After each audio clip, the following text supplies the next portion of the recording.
જય ગુરુદેવ.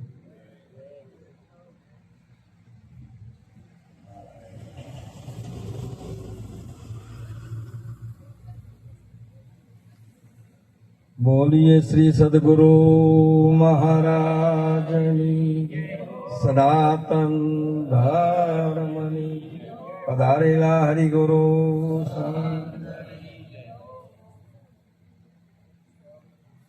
તો પરમ તત્વને પૂજીએ સેવીએ સુકરિત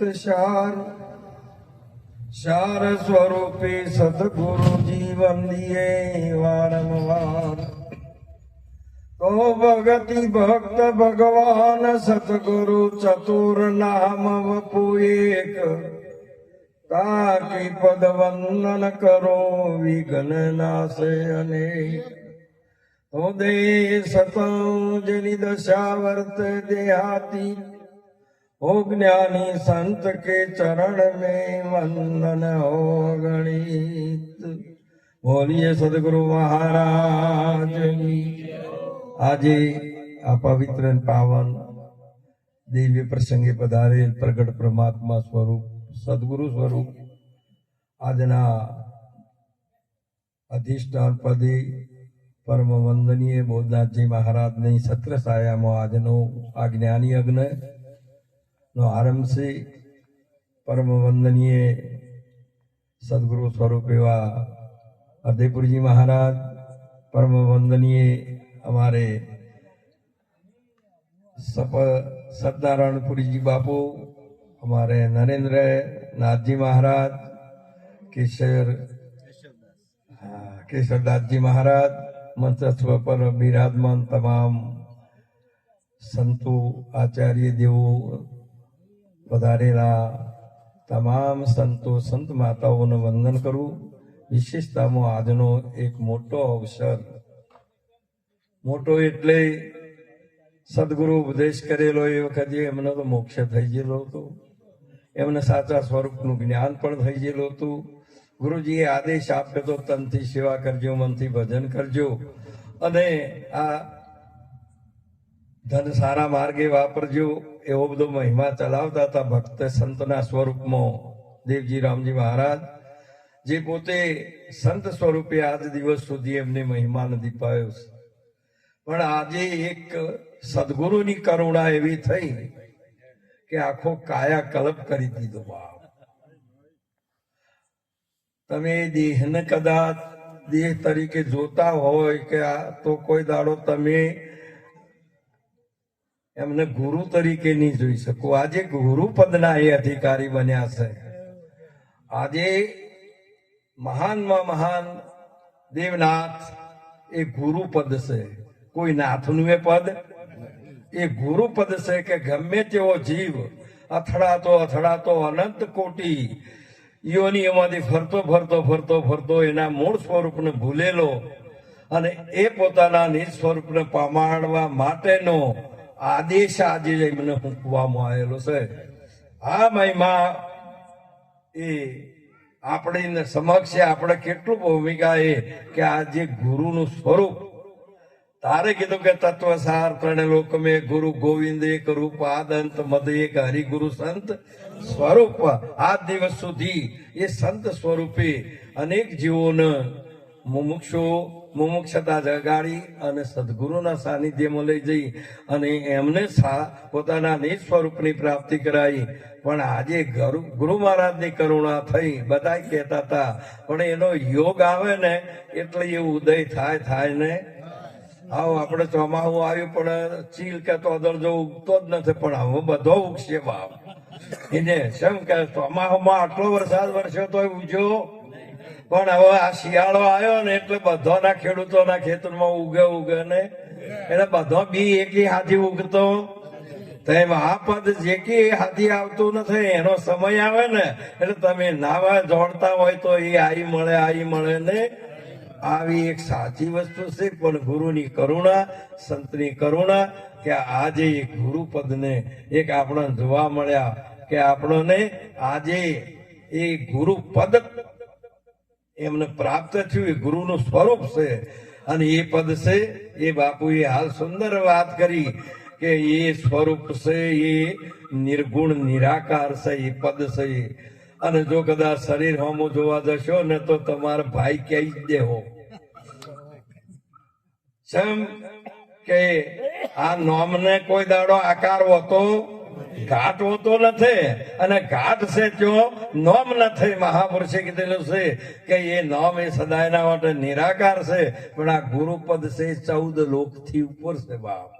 બીજા બધો પદો છે એ આ દેહ ઉપર સિક્કો લાગે, અને આ રહ્યો એ ગુરુપદ એ એમના સ્વરૂપ ઉપર જે હતા એમના આત્મા સ્વરૂપ ઉપર એક ગુરુપદ નું મહિમા કે એમને અધિકાર મળી ચુક્યો છે.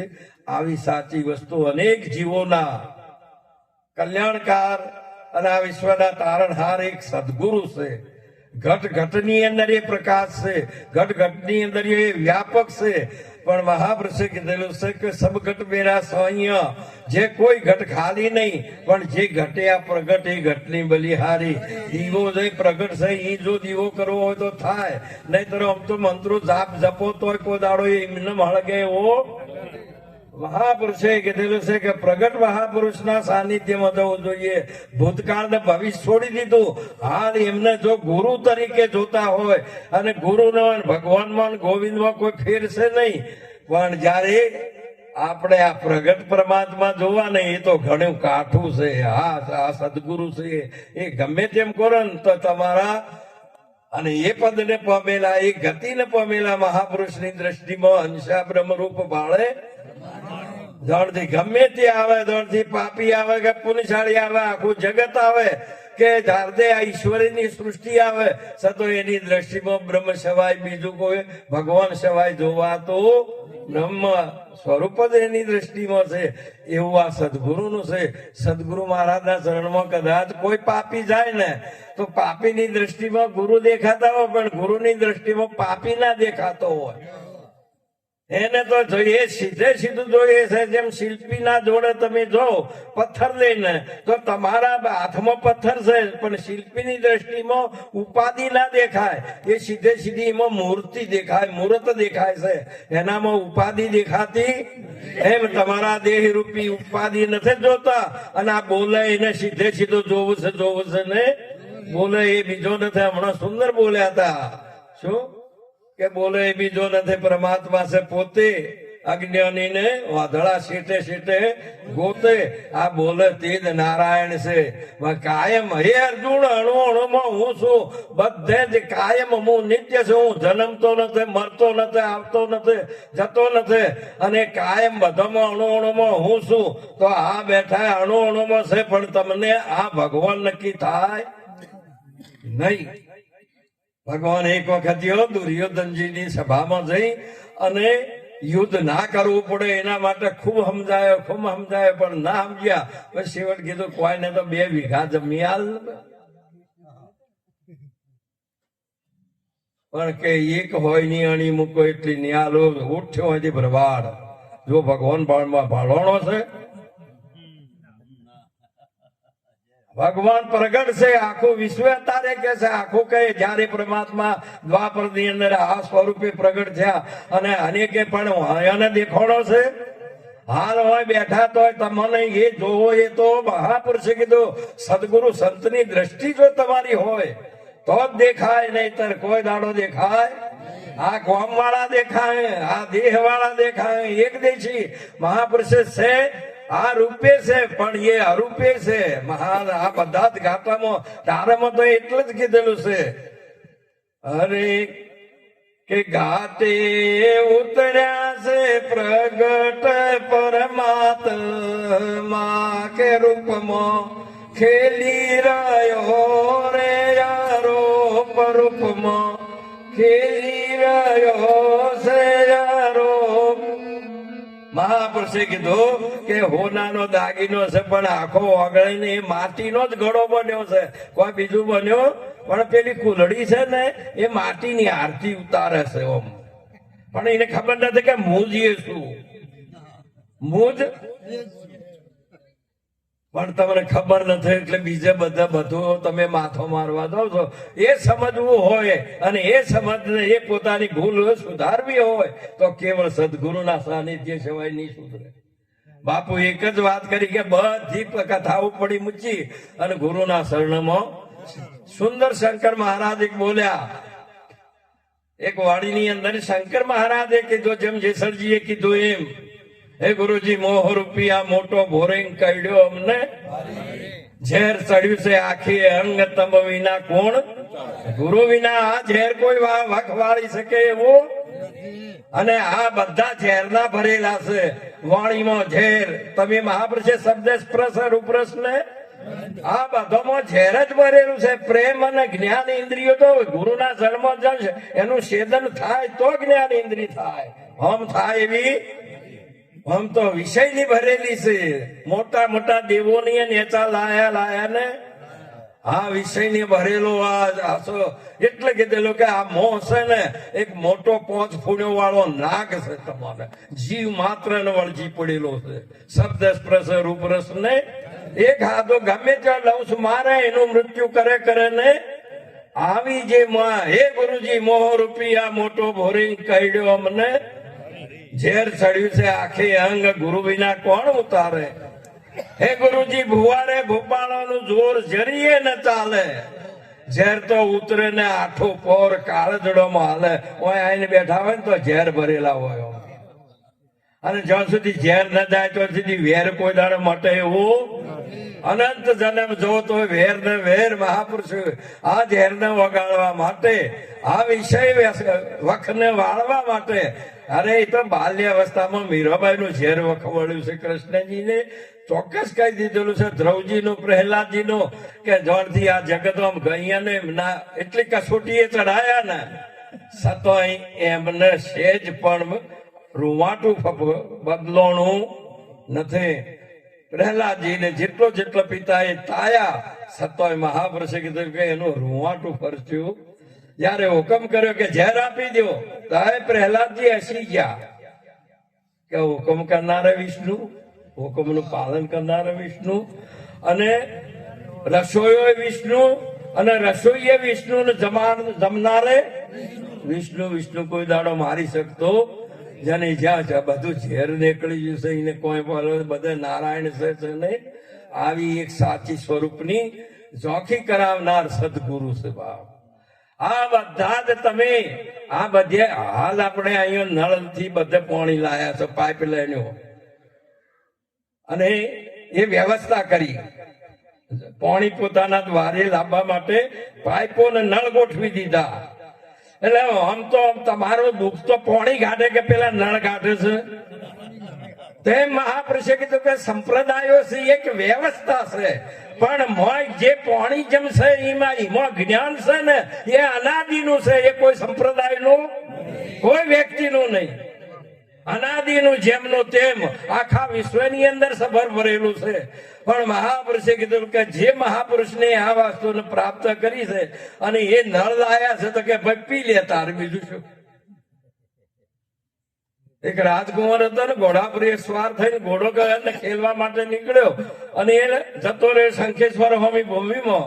અને આગળ જતો ઘોડો લગાડ એ આગળ લઈ ગયો, અને આગળ લઈ ગયો એટલે એને તરસ લાગી. અને એ બધી એ ભૂમિ હતી, એ ઝોંઝવાનું નીર દેખાતું હતું. એ ભૂમિ મરુભૂમિ હતી કે પાણી ના હોય દેખાય ને.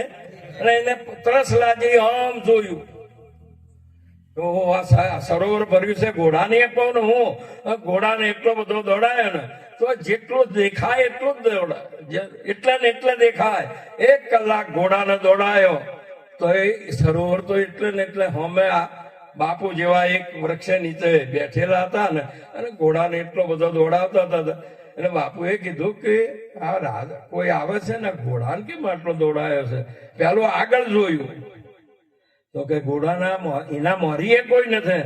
પછી પાછળ જોયું તો કે પાછળ કોઈ નથી, ને આગળ તો ઘોડો કેમ દોડાવે છે. તારે પછી આયા ને એને હાથ કર્યો ને એટલે પેલા એમ થયું કે હું આ મહારાજ ને પૂછી જોઉં કે આ સરોવર કેટલા કિલોમીટર દૂર છે. હું 1 કલાકથી ઘોડા ઉપર અને એ આવીને પેલા આમ કીધું તપ ઉતરીને બાપુને નમસ્કાર કરે કે બાપુ આ સરોવર કેટલે દૂર છે, આ પાણી મને દેખાય છે, હું ઘોડો કઈ ન દોડાવું છું. હવે ગુરુજીએ કીધું, બાપુએ કીધું કે હવે નાખું છું. તો દેખાય છે, અને હાકું છું તો બોલો હું શું કરું? હવે કેવું શું મને કે પોણી નથી, એ દેખાય છે ને, આ જગત દેખાય છે, આ દેહ દેખાય છે, હવે શું કરવાનું? હવે નાકું તો મેળ પડે એવો નથી, અને હાકું તો હકીકત નથી. એ વખતે બસ કીધું, હે ભાઈ, હે રાજકુંવર, તમે કેટલો ઘોડો દોડાયો કે 1 કલાકથી? કે તમે ખોટો દોડાયો કે જેમ કે જેવું આગળ દેખાતું હતું એવું ચીડીએ દેખાતું હતું, કે તમે પોણી તો ચેડી મૂચીને આયા, આધું ભર્યું છે કે એ તો કોઈ નથી, તાર કે આગળ કોઈ નથી, તારે જરૂર છે નહીં છે કે પાણી પીવાની, કે લ્યા તું બી મને પીવે, નહીં તર આગળ કોઈ નથી, આગળ સર્ગે નથી ને ચેડી નરકે નથી. આ તો બધું તારા હાલ પીવું હોય તો અમર થા, બીજે ચોય આવે એવું તું આગળ તું દોડાવતો પછી તોય નથી, પાછળ નથી. એ તો એક આવા પામર વિષયોને ઉઠાડવા માટે મહાપુરુષોએ ગ્રંથોમાં એટલી બધી વાણી રચી છે. જ્ઞાન ને કર્મને કોઈ સંબંધ બંધાતો, જ્ઞાન ને કોઈ દિવસ મેળાવે એવો નથી. જ્ઞાન એ પ્રકાશ સ્વરૂપ છે અને કર્મ એ અજ્ઞાન સ્વરૂપ છે, બીજું શું છે? માટે કરીને આ વાતને તમે જ્યાં સુધી સાચી નહીં સમજી શકો અને સાચી વસ્તુ નહીં એ સમજાવવા માટે આજે અમારે દેવનાથજી મહારાજને એ અધિકાર મળ્યો છે. એટલે અમે ખુશી ખુશી છીએ કે આવો કોઈ મુમુક્ષુ આવે તો એની ભ્રાંતિને દૂર કરી અને એને સંતોષથી પ્રેમથી આ જ્ઞાન જળ રૂપી ગંગાજળ પાઈ અને એક આવો એક જીવને મોક્ષ આપશો તો અનંત તમે પેલા અશ્વમેઘ યજ્ઞ કરો ને, ના કરતો એક જીવનું કલ્યાણ કરશો. એ આગળ શ્રેષ્ઠ એને માટે કરીને એક જીવનું કલ્યાણ થયું એટલે આખા જગતનું થઈ. મહાન આવું એક સાચી વસ્તુ છે. માટે આજનો પ્રસંગ બાપુએ સુંદર સત્સંગનો મહિમા કર્યો. બોધનાથજી મહારાજ, પૂજ્ય સત્યનારાયણપુરજી મહારાજ અને બધા સંતોએ એમને ખૂબ ખૂબ આશીર્વાદ સહિત સર્વે સંતોએ મળી અને એ સ્વરૂપને હવે તમારી દ્રષ્ટિમાં એક આપણો ખબર છે, આપણો છોકરો પીએસઆઈ થાય ને તો એક ગમે તેમાં આવે ને તો ફોજદાર આવે છે એવું તમે નીકો. હા, બીજા બધા આજુ બાજુ વાળા બધા કહે કે પીએસઆઈ આવે છે, પીએસઆઈ આવે છે, પીએસઆઈ આવે છે, પણ તારે ઘરનો ના ભાડે ત્યાં સુધી બીજો તો તારે મહાપુરો ઘરનો વાધોળો દુનિયામાં જાય તો પછી ચોથી ભાડે મહાપુરુષ. એટલે હારી એ વસ્તુ એટલી બધી તમારી ઉત્તમ છે કે હારી એ સાચી વસ્તુ છે. જયારે ગુરુ મહારાજની દ્રષ્ટિ મળી છે તો બધો ભાળ છે, પણ જેને ગુરુ મહારાજની દ્રષ્ટિ નહીં મળી હોય એ તમને કોઈ દાડો ગુરુ તરીકે નહીં કરે તો સમાજમાં જાઓ. પણ હવે તમાર તો સમાજ ન રહ્યો, સમાજ તો તમાર તો ગુરુ ને તો આખું વિશ્વ થઈ ગયું. સંતને અને ગુરુને આખું વિશ્વ એ એનું ઘર છે. એટલે મહાપુરુષે કીધેલું છે કે આગ લગી આકાશ મેં ઝરઝર રહ્યો અંગાર, તુલસી જગ મેં સંત ના હોય તો સર્જી જાય. એકલા ભારતના નહીં, એકલા ગુજરાતના નહીં, એકલા ફતેપુરના નહીં, અને એકલા આપણા આ ઘરોના નહીં, તમે આખા વિશ્વના, અને આખું વિશ્વ તમારું છે.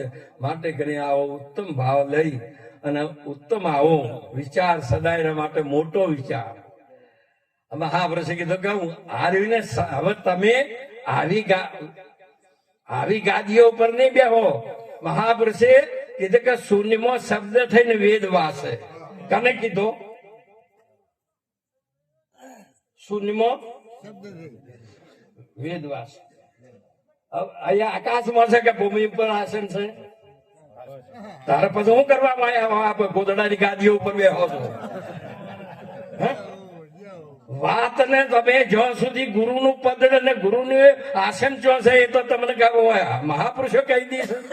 આ તો ઓયનું હોય ફરો છો, ઓયનું હોય આ મન ને બુદ્ધિ ને ચિત્ત ને ચાર વાણી ને ચાર અંતકર, આ તો આ પ્રકૃતિ નો છે કે આત્મા નો છે. તો પછી એ તમારા મને ચો નડે છે. આ પૃથ્વીમાં આટલી બધી હોય, હાલ પૃથ્વી ધરતીકંપ થાય અને બધું મહાપ્રલય થાય, એમાં આકાશ ને કોઈ હોની ખરી? તારા આકાશમાં બેઠો હોય ને કૃષ્ણ કનૈયા, આવી સાચી તમારી ઊંચી ગતિ હોવી જોઈએ. હું ફેવર કરો છો. આ તો રજબ કોઠી ગાર કી જબ જુઓ જબ ગાર, અને ગમે તેટલે નવરાય કરો તોય ગારાની બનાવેલી છે, ગારો છે, બીજું કોઈ છે? સાચી વસ્તુને સમજો અને ક્યાં બેહાર્યો છે તમને, કઈ ભૂમિકાએ તમને એ ભૂમિકાએ અધિકાર આપ્યો છે, આવી એક સાચી વસ્તુ છે. માટે આવો એક ઉત્તમ મહિમા આજે આ બધા ગુરુ મહારાજે આવો એક યજ્ઞ કરીને આ બધા સંતોને એમની અને પ્રેમ ને ભાવથી, એમના આમંત્રણથી કે આ બધા સંતો પધારે અને આવું એક સુંદર કાર્ય કરવાનું છે, એ બધા સંતોના આશીર્વાદ અને સાક્ષીએ આજ એક મહાપુરુષનો સ્વરૂપ, સદગુરુનું પદ, સદગુરુ સ્વરૂપ જયારે આજે છે. હવે તમારે લૌકિક વાતોમાં ના રમાડવાનું. મહાપુરુષે ના પાડી છે, પિંડ ને બ્રહ્માંડ થી સદગુરુ નો દેશ. હા, અહીં રહીને આનંદ કરજો બાપ અને લાવો લેજો. મહાપુરુષે કોઈ વખત કદાચ ઉતરે, શું હંસ કોઈ વખત ઉતરી જાય અને વ્યવહારના કોમમાં તો તારું વ્યવહારનું પૂરું કરી અને પાછો કોઈ તને કોઈ ખાવા પીવા મળે એવું ગમે તેમ સરો તળાવ એક હોય ને અહીંયા હંસ આવે તો એને પીવાનું એ નથી ને ખાવાનું એ નથી. એને તો જો ચારો મળે ને તો કે તો સાગરમાં મળે, કે તો મહાન સરોવર મળે, બીજે ચોય મળે. આ મહાપુરુષોની એક રીત છે. એટલે આવા તમે સંતોના સાનિધ્યમાં અને સંતોની ભૂમિમાં સદાયના માટે તમારે આનંદ તરીકે રહેવાનો. માટે કરીને સંત સરોવર મોટું છે આ વિશ્વની અંદર, એના જેવડું કોઈ મોટું સરોવર છે? આવા સરોવરે જઈને સદાયના માટે આનંદ રહેતા. અને આમાં આપણે બધા કી છે કે પંપા સરોવરના પાણી ઋષિ મુનિઓને જો નિવાસ હતો, બધે જો કોને સરોવર કોઈ સંતોનો નિવાસ હોય ને તેમ આવો એક ઉત્તમ મહિમા ગાયો છે. આજનો પ્રસંગ એટલું કહી મારી વાણીને વિરામ આપો. બોલીએ કૃષ્ણ કનૈયા સદાયના માટે ચો આસન રાખજો. હા, નહીતર આર્યો એ તો પહોંચે જ નહીં. ગમે તેટલી પતંગની દોરી લોબી કરશો ને તો એ આગળ જાય. પણ મહાપુરુષો આ સાચી વસ્તુ તમારે અહીં હશે ને આઠો પર અડક છે. કોઈ દાડો જો પવન હલે, અગ્નિ હલે, કોઈ વધઘટ થાય એમ પૂછું, અને જળે હલે અને પૃથ્વી હલે, પણ કોઈ દાડો આકાશ હલેલું ખર્યું? તારા પછી તમારે ચો ડગવાનું છે. જો પ્રાણમાં રોચીને બેસો તો પ્રાણ તો હલશે કોક દાડો. ચાલુ રાખજો ઘણી વાર એટલે જ હું કહેતો હતો, એટલે બંધ કરવાનું કારણ શું છે? એકને તાડવાય અને એકને વશિષ્ઠજીના આશ્રમમાં સુબાના ભગવાન રામચંદ્રજીને ઓછું કરો, લક્ષ્મણજી બંને જ્યાં ને કે બાપુ બહુ ગરમી લાગે છે, બહુ ગરમી છે, બહુ આજ તો ગરમી છે, સૂર્યમાં બહુ ગરમી છે કે બેસ એમ કરતા હતા. એક માણસ આવ્યો કે બાપુ મને બહુ ઠંડી લાગે છે, મને ગોદડું ઓઢાડો, મને બહુ ઠંડી લાગે છે. રામને કીધે કે સૂર્યમાં જો કદાચ ગરમી હોત તો મને ઠંડી લાગો, એની ઠંડી એને લાગે છે અને તારી ગરમી. સૂર્યમાં તો ગરમી એ નથી, ઠંડી એ નથી. બાપરે સૂર્ય તો સૂર્ય જ છે બાપ. આવી સાચી વસ્તુને તમે લગા થોડા આઘાત હો ને ઉપર તો જ ખબર પડશે કે ઠંડક છે વિશે. માટે આવી સાચી વસ્તુને તમારા સ્વરૂપ સિવાય આ રહ્યું ને હવે તમારે એમાંનું કોઈ છે જ ને. ગુરુપદ ને ગુરુ મહારાજ તો અવિનાશી છે, અને આ તું એ વિનાશી હતું, એને મૂકી દીધું છે. બેઠું એ વિનાશી છે અને બોલે તે અવિનાશી છે. માટે કરીને આવો આનંદથી જીવન તમે જીવજો, બીજું કોઈ છે જ ને. આ તો તમે ઊભું કર્યું છે હાથે કરીને કોઈ બેઠે બેઠે, અને તમારે તો ટેવ પડી છે જેલોને જ અડીલા ગાવાના. આ બાયો રોવો ને તો કે હવે પાછા આવજો સ્વર્ગમાંથી, કે તો અમને લઈ જાજો. કોઈ દાડો એ આવે નહીં અને તમને લઈએ નહીં જાય બાપ. આ રહ્યા કહો તે લઈએ તો ને તમને, અને તમારે જરૂર હોય તો આવે ને કે પેલા તો નહીં આવે. મહાપુરુષે કે ભૂતકાળ ને ભવિષ્ય છોડો અને આ વર્તમાનમાં આ બેઠા એ સાચા પરમાત્મા છે. એના હાથી તમારો પ્રેમ ને ભાવ ને મન ત્યો તમારો લગવાડ હોવો જોઈએ, બીજે ચોય હોવો જોઈએ. બસ સંતો એ પ્રગટની જ મહિમા ગાય છે અને પ્રગટને જ માનવાના. આ તો હાલ તો બાપાનો ફોટો ના રાખે ને હમણાં દેશ ઉઠી જાય ને તો ટપ લાઈને આવીને અગરબત્તીઓ કરવા માંડતા. હું કરવા કરું છું આખી જિંદગી અંધશ્રદ્ધા ઉભી કરી. હવે એને પૂજવાથી કોઈ મેળ પડે એવો એ રહ્યું સ્વરૂપ પ્રગટમાં આ રહ્યું છે. જ્ઞાની કોઈ દાડો બદલતો મહાપુરુષે તો સાચો હોય તો બરાબર છે, પણ કે તો હોનાનો બનાવે, કે તો ત્રોબાનો બનાવે, કે તો પિત્તળનો બનાવે, કે તો કાગળનો, કે તો રંગ. આ બધું છે એ મહાપુરુષે કીધેલું છે કે જયારે બોલે એનો ફોટો લ્યો. આ બધા ઉભા થઈને આ લી છે બેઠા બેઠા તાર લો, તો આ કોઈ મારો ફોટો ભાઈ આવવાનો છે? તાર પછી હું કરવા માથે છે? આ બેઠો તમે ખોટા પૈસા નહીં બગાડતા. સાચી વાત મહાપુરુષે આ આકાર વાળાને તમે બોલે એને કીધો છે. બોલે તો ચેતન એ છે. આ હરિયે તો અતારે જડ છે, જન્મ્યું એટલે જડ ને પરિણામે જડ છે. હાલ આ બોલાય એ તો તમે સમજો છો, ચો આ બે સમજે છે બાપ. માટે કરીને આવી એક સાચી વસ્તુને સમજી લ્યો અને સમજી અને હજુ સુધી કોઈ બગડી ગયો. મહાપુરુષે દેવનાથજી મહારાજ હવે કોઈ બગડ્યું નથી, જે છે એ સુધારી લેજો. કૃષ્ણ કનૈયા.